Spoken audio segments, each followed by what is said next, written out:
Hello நண்பர்களே, இன்னைக்கு நம்ம பார்த்துட்டு இருக்கிற அந்த நட்சத்திரங்கள் இப்போ அந்த இடத்துல இல்லைன்னு சொன்னா உங்களால நம்ப முடியுதா?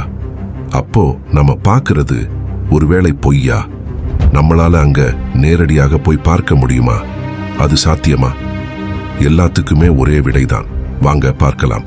பொதுவா ஒரு பொருளுடைய வேகத்தை நாம கணக்கிடணும் அப்படின்னு சொன்னா 1 மணி நேரத்திற்கு 50 கிலோமீட்டர், 1 மணி நேரத்திற்கு 100 கிலோமீட்டர் வேகம்னு சொல்லி நம்ம கணக்கிடுவோம். அந்த வாகனத்தாலேயோ இல்ல அந்த பொருளாலேயோ 1 மணி நேரத்துல எவ்வளவு தூரத்தை கடக்க முடியும்னு கணிப்போம். அந்த வகையில ஒரு ஒளியுடைய வேகம், அதாவது லைட்டோட வேகம் எவ்வளவு தெரியுமா? ஒரு வினாடிக்கு தோராயமாக 3 லட்சம் கிலோமீட்டர் வரைக்கும் போக முடியும். அதாவது நம்மளுடைய வாகனம் எப்படி 1 மணி நேரத்துக்கு 100 கிலோமீட்டர், 1 மணி நேரத்துக்கு 200 கிலோமீட்டர் வரைக்கும் தூரத்தை கடக்க முடியுமோ, அதே போல ஒரு ஒளியால் 1 மணி நேரத்துல தோராயமா 108 கோடி கிலோமீட்டர் வரைக்கும் கடக்க முடியும். வெறும் 108 கிலோமீட்டர் இல்லைங்க, 108 கோடி கிலோமீட்டர். மனுஷன் கண்டுபிடிச்ச எந்த ஒரு வாகனமும் இப்படி ஒரு வேகத்தை அடைந்ததே இல்லை. இனிமேல் தான் சுவாரஸ்யமான தகவலே இருக்கு. அந்த ஒளியோட வேகத்தை பார்க்கும்போது 15 கோடி கிலோமீட்டர் தொலைவில் உள்ள சூரியனில் இருந்து வர்ற ஒளி நம்மளை வந்து சேர்வதற்கு 8 நிமிடங்கள் 20 வினாடிகள் ஆகுது. அப்பன்னா இப்ப நாம பார்த்துட்டு இருக்கிற சூரியன் 8 நிமிடங்களுக்கு முன்னாடி எப்படி இருந்துச்சோ அந்த சூரியனை தான் இப்ப நாம பார்க்கிறோம். அதே போல 22 கோடியே 70 லட்சம் கிலோமீட்டர் தொலைவில் இருக்கிற செவ்வாய் கிரகத்தின் ஒளி நம்மளை வந்து சேருவதற்கு 12 நிமிஷம் 30 வினாடிகள் ஆகுது.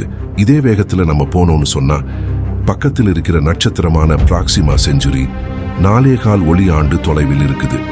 அதாவது நான் ஏற்கனவே சொன்ன மாதிரி ஒரு ஒளியின் வேகம் 1 மணி நேரத்துல 108 கோடி கிலோமீட்டர் பயணிக்கும் சொன்னால் அதுவே ஒரு வருடத்திற்கு பார்க்கும்போது ஒரு ஒளி ஆண்டு தூரம் என்பது 946 எழுதி அது பக்கத்துல 12 பூஜ்ஜியம் போட்டா எத்தனை கோடி வருமோ அத்தனை கிலோமீட்டர்.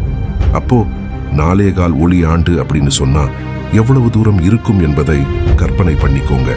அந்த வகையில பார்க்கும்போது பக்கத்துல நமக்கு ரொம்ப அருகாமையில் இருக்கக்கூடிய அந்த நட்சத்திரம் இப்ப நாம பார்த்துட்டு இருக்கிற நட்சத்திரம் இல்லை.